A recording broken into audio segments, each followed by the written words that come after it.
Good afternoon, everyone. Welcome to another session of business research. So, in last session, we talked about research ethics. And in research ethics, we started with publication ethics, and slowly we, you know, went backward. And that was about research. That when you understand research process, research design, on each and every step of research design, we need to understand what kind of ethical values, ethical concern we need to understand, because as a researcher, we need to pay attention, otherwise we would be in problem. So I remember yesterday, let me accept few more. I hope someone is ready to join. Yes. So yesterday, I had one incident where I'm working on what you call meditation and yoga. So I did two courses earlier in 2016, then one in 2017.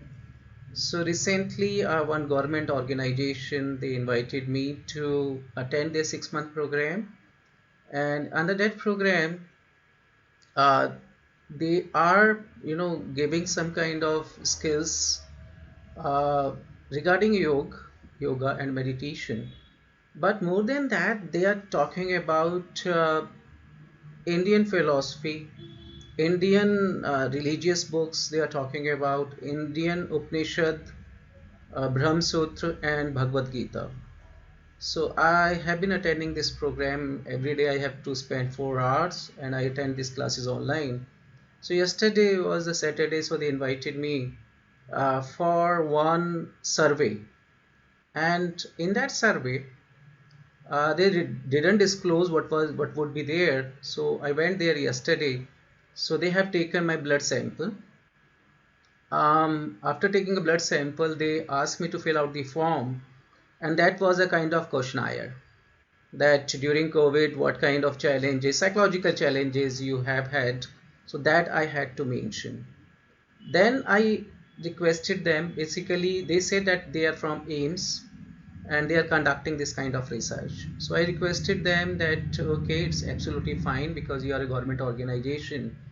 You can conduct this kind of survey, but have you taken consent in advance from the respondent that you are taking blood and the purpose would be this?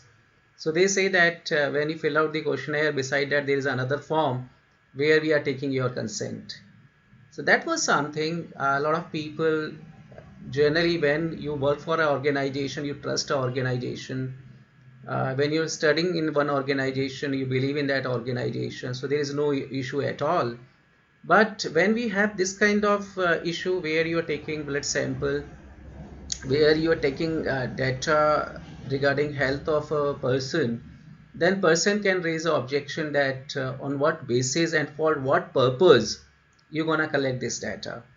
Because I knew that organization, I trust that organization, I know that it's a part of not direct, indirect part of that course, that they can invite us, they can call us anytime, and we need to be a part of that particular research.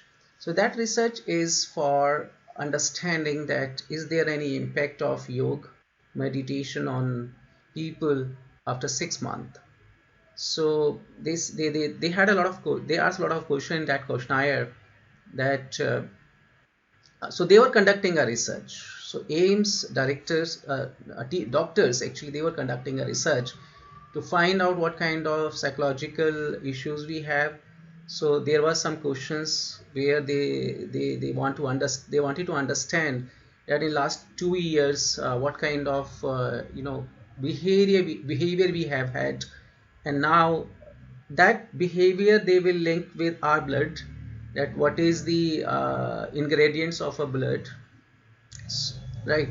And then they will give a report, and then they will check after 6 months also that is there any improvement in our psychology, in our blood quality, right? So they will check all these parameters, but the important thing was that they had taken a consent, but this was something you were not aware of. So research play a very, very important role. Why I'm telling you that when you conduct a research, ethically you need to be very sound. Otherwise you will indulge in a problem, and anyone can sue your research and you yourself. So you would be in problem. So better would be, before you go and collect data, you need to tell that this is the purpose and this is the consent form. And before taking an interview, before sending a questionnaire, take their consent that I'm conducting this kind of research and I'm interested in this kind of research. And this data would be just for academic purpose, just for research purpose. It would not be used for any commercial purpose. So this kind of undertaking I had given yesterday to AIMS. So after 6 months, they will again collect data regarding the same kind of questionnaire I believe they will have. And second, they will check our blood. So there would be blood testing. On the basis of that, they will analyze, was there any impact of this what you call training program and development program. So today we are going to start our discussion. So in last class we were talking about publication research, publication ethics, research ethics, and I discussed in last 5-10 minutes that our focus was on research ethics. And research ethics means research process step by step. We know the research process. On each and every step of a research process, you need to be a bit conscious.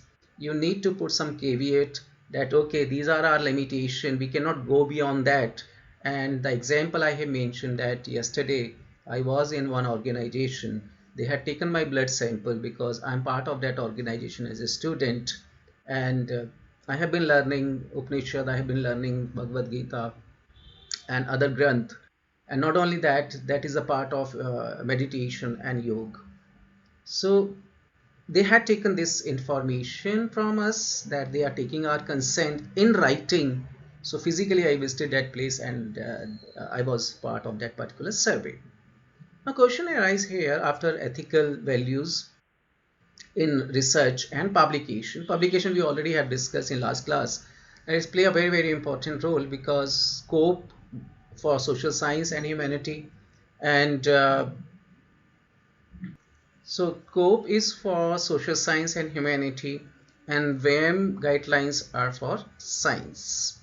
So these two international organizations has have given information to all researchers, to all professors, to all those directly indirectly linked with the research, that these are the guidelines. You need to follow these guidelines. You need to adhere these all rules and regulation, and it will actually give us a quality work, quality output of our research, because here we are not going to copy and paste.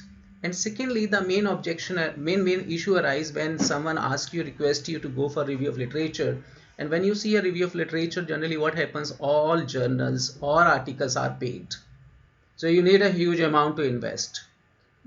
If these information, this article, research papers available online free of cost, definitely it will help in your research, because you will have more information. You can easily access information across the whole world.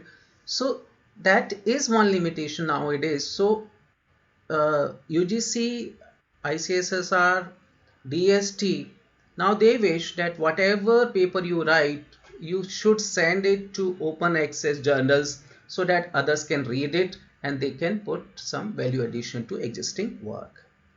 Now, so after this, ethical role of ethical values in research and publication is, I believe, clear to all of you.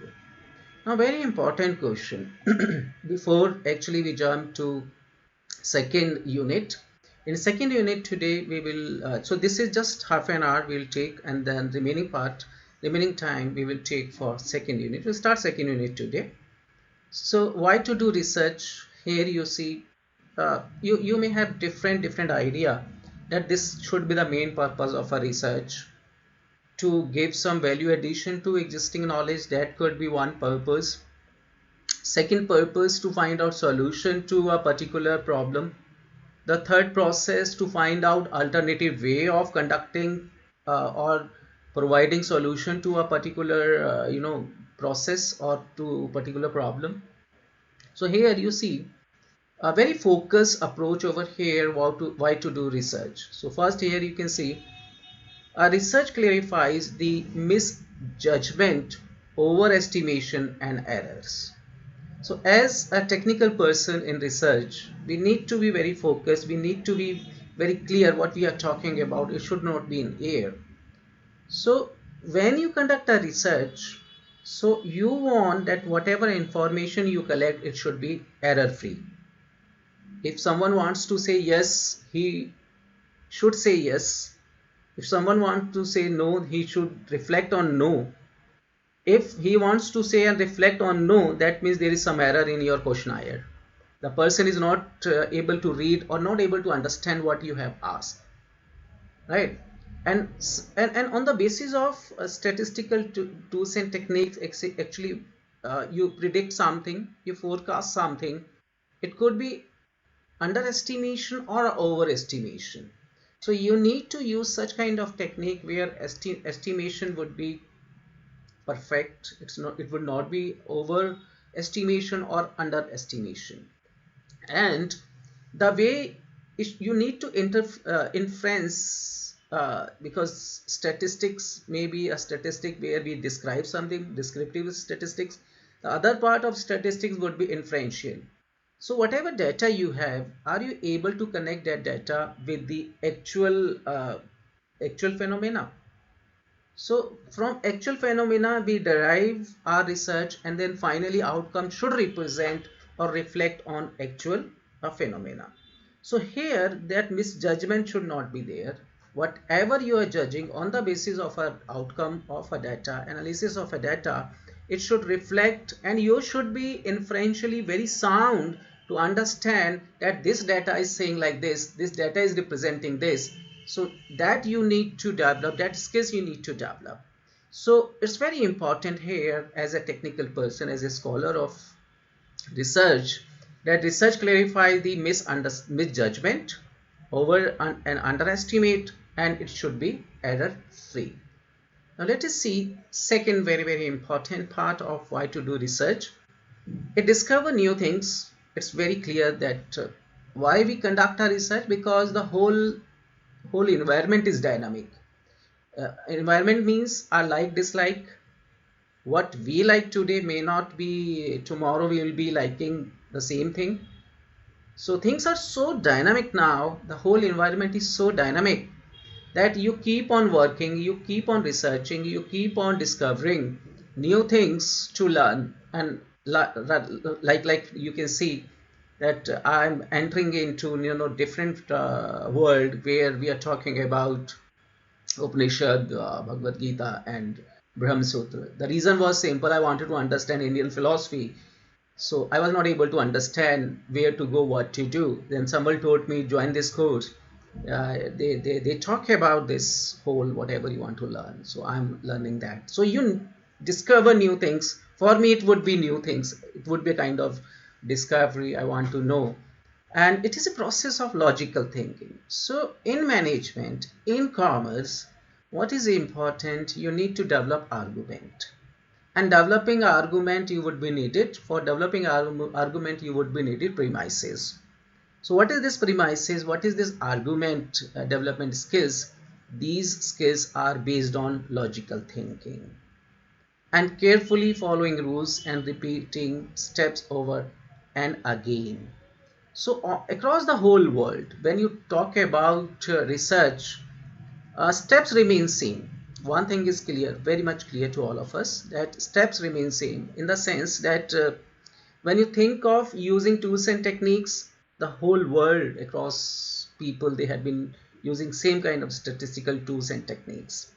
And when you have an output of your research, it should be generalizable. That means everybody can accept your paper, your research, your output, because you have gone through a systematic way, scientific systematic way of conducting a research.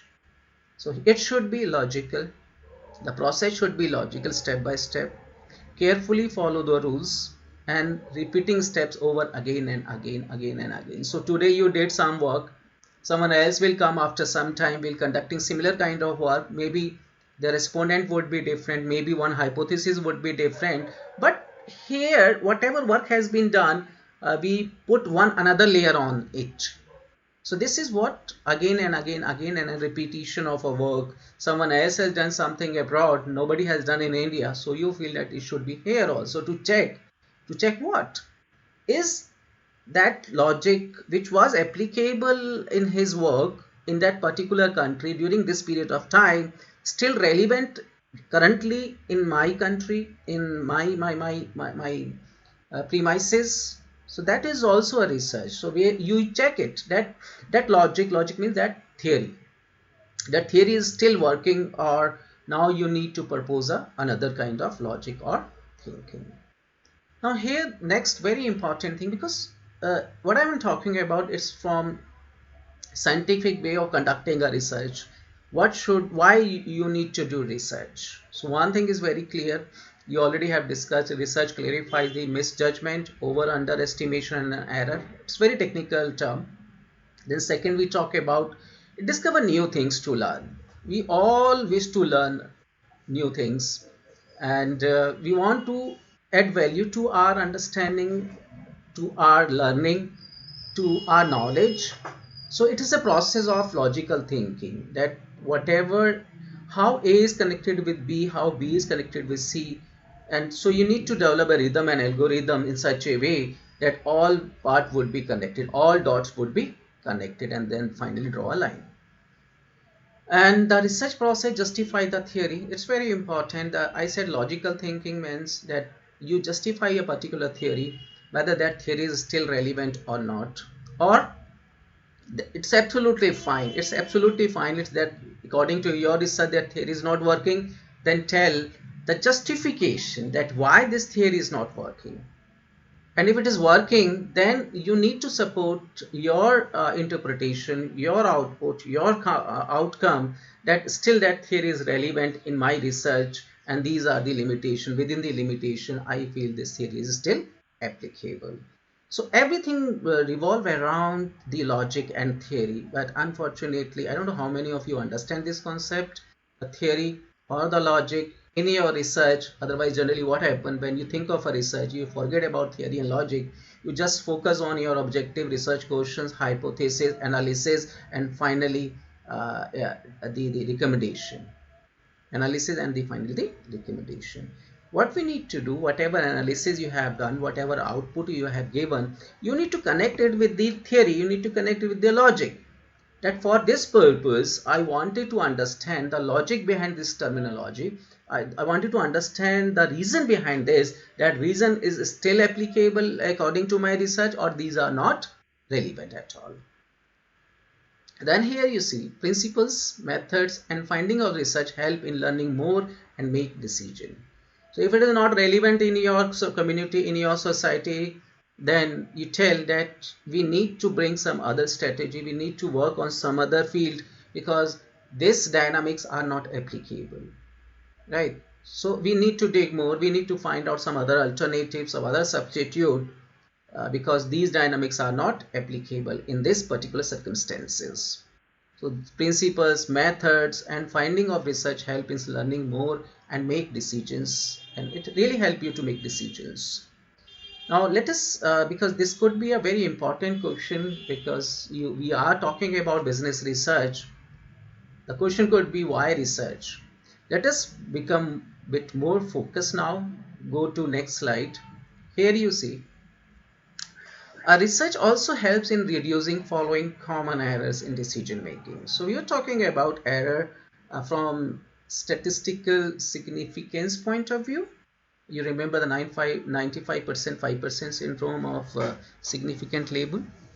But here it's a bit theoretical or logical common errors we are talking about here. So see, first is halo effect. This is a one terminology. Then overgeneralization. Third, selective observation, premature closure, and false consensus. So this is a theoretical.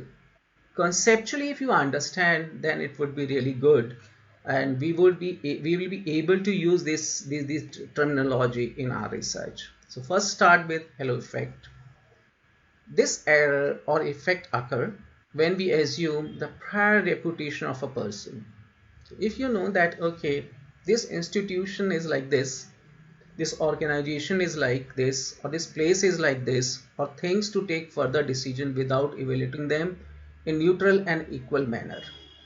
So this, what you do, you become a bit biased because your perception, you have developed such kind of perception and attitude over a period of time which reflect on a particular, particular phenomena, or a reputation of a person or a place. So if that is there, that is another kind of error. For example, when you go first time abroad, especially USA, you just think of a USA because people in USA, they have a culture called individualistic culture. Here in India, we call it collaborative culture, collective culture instead. So, what is the feature of individualistic culture? They say whenever they want to have any deal with you, what for me first? That is important for them. But is it a true picture which reflect on their culture? Or if I perceive like this, or I develop an attitude over a period of time that these Americans are like this, then without digging more, without entering into their culture, without understanding their culture, if you have developed this kind of reputation about Americans, then that would be a kind of error. That would be kind of biasness. So generally, when we think that Americans are like this, they have individualistic culture, maybe up to some extent we would be right, but actually we need to conduct research. We need to be neutral. We need to be, we should not be biased. We should not be biased, right? So here, this is very common thing. This is a very common thing. Just think of a student, those who are from English medium and those who are from Hindi medium. So it would be a kind of halo effect, that you assume something as per the place, as per the value, as per the system, that they would be like this. So on the one side a person who is illiterate, on the other side a person who is educated. So you cannot in general you will perceive that the person who is educated would be a highly intelligent person, right? And here, if this illiterate person who is not educated, suppose he is in village, right? So he will have his own, what you call, knowledge which he or she has learned in past few years. And it's not necessary that knowledge you can gain from a particular school system or college system. So they live in that particular environment. Maybe in terms of logic, maybe in terms of decision making, they are more efficient than a guy who is who was educated from schools or colleges. So here we need to think about it, that research help us to uh, give a clear-cut idea that this is this, and it should not, it should take care of your biasness also, because we all are biased when we think of a particular phenomena, when we think of a particular system, we'll have our own approach. So for example, assuming the author to be smart and talented, and report would be excellent in case of report is written by a professor from prestigious university. Right. So that could be one example. So this is one effect. So research, as a researcher, you are part of the research as an outsider. So whatever is there, you need to describe it without any bias. Now let us move to second part, overgeneralization. This includes generalizing a small amount of evidence to a broader situation and justifying the situation on the basis of some believable evidence, data, and empirical observation. It is basically generalized from the known to the unknown. So this is basically, we need to generalize on the basis of a particular research which has been conducted in a particular community, and we believe that our research would be generalized, that is absolutely okay, because we have been using a systematic way of conducting a research, so people will accept our research and it will be generalized. But overgeneralization is an issue, overgeneralization is a problem. So you have some incident, you have you know, some problem with some organization, right? You have some instances in a particular situation, so now you are justifying the same situation, and you believe that other things would be also as it is.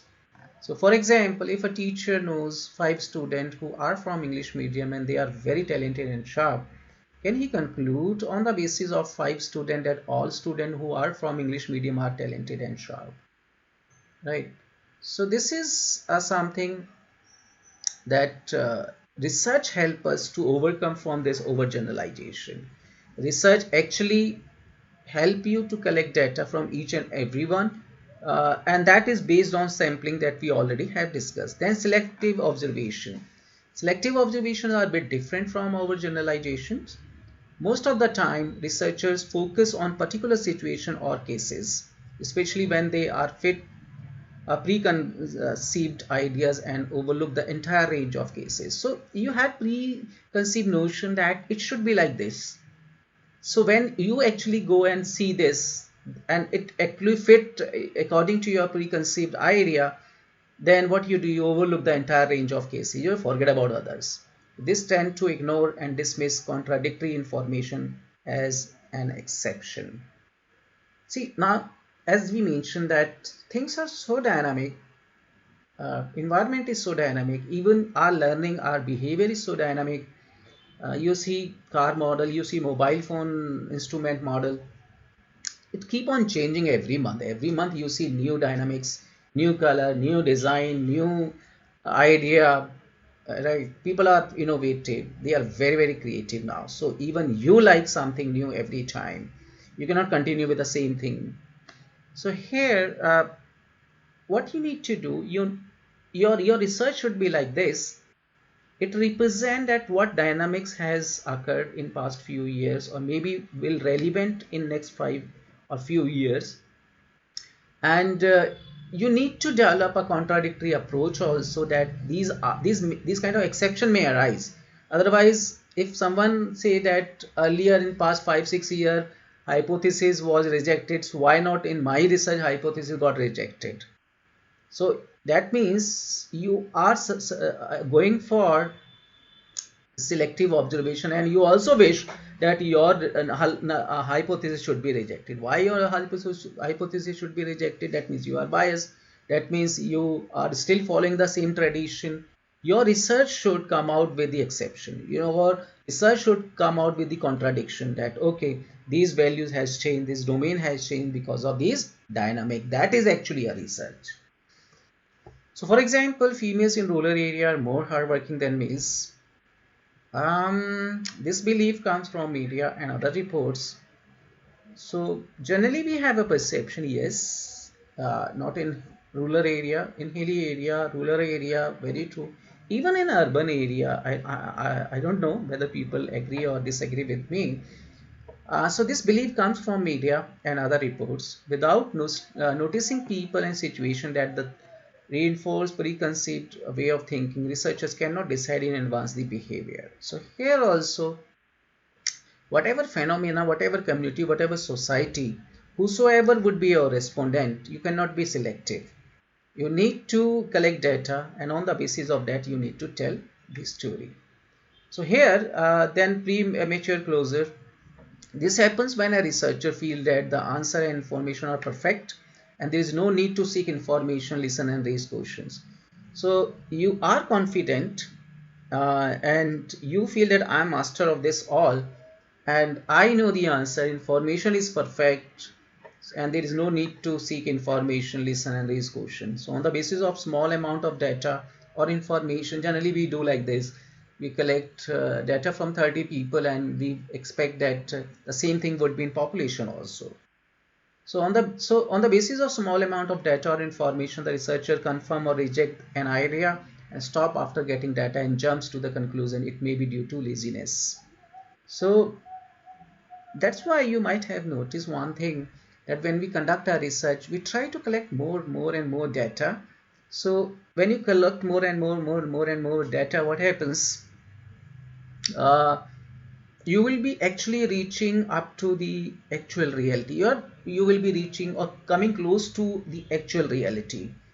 So try to collect maximum information, maximum data, and it should be random, as we have discussed that what kind of sampling method you would like to use, that we already had discussed. Secondly, how many people you will take as a respondent, that also we have taken, that more data would be beneficial for our research. Then finally, false consensus.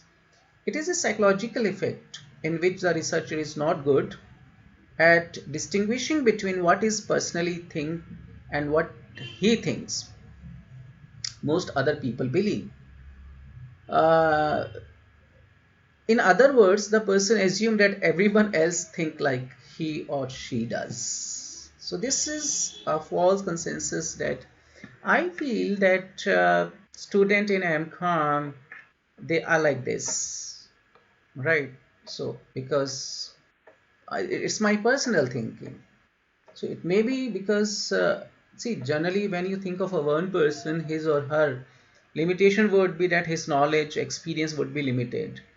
Now you bring more and put more and more people into your group, and you will see a reaction, you will see action, you will see a contradictory approach, and now you will see the representation from all community, all society. So here it's very important that it's as we have mentioned here, it's a psychological effect. So in general studies suggest that researchers are not very good at judging the thought of people around them. So what we need to do when you want to do research, it's not always quantitative research you will be doing.